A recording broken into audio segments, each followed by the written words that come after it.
கனடாவில் பட்டப்பகலில் 3 வயது சிறுமியை தாக்கிய கரடி 3 நாட்கள் முன்னாடி நடந்தது சம்பவம்.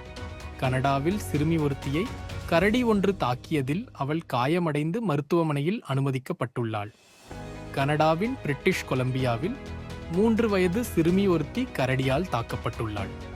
கரடி தாக்கியதால் சிறுமி காயம் நேற்று காலை 11:30 மணியளவில் கனடாவின் பிரிட்டிஷ் கொலம்பியா மாகாணத்தில் உள்ள மேப்பிள் ரிட்ஜ் நகரில் அமைந்துள்ள வீடொன்றின் வெளியே 3 வயது சிறுமி ஒருத்தி விளையாடிக் கொண்டிருந்திருக்கிறாள்.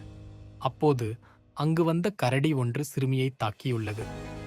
குழந்தையில் அலறல் சத்தம் கேட்டு அவளது தந்தை வந்து கரடியை துரத்தியுள்ளார். காயமடைந்த அந்த சிறுமி மருத்துவமனையில் அனுமதிக்கப்பட்டுள்ள நிலையில் அவளது உயிருக்கு ஆபத்து எதுவும் இல்லை என மருத்துவர்கள் தெரிவித்துள்ளனர்.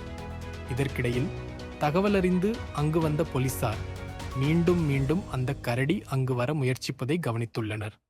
மதியம் வாக்கில் மீண்டும் அந்த கரடி ஆக்ரோஷமாக அங்கு வர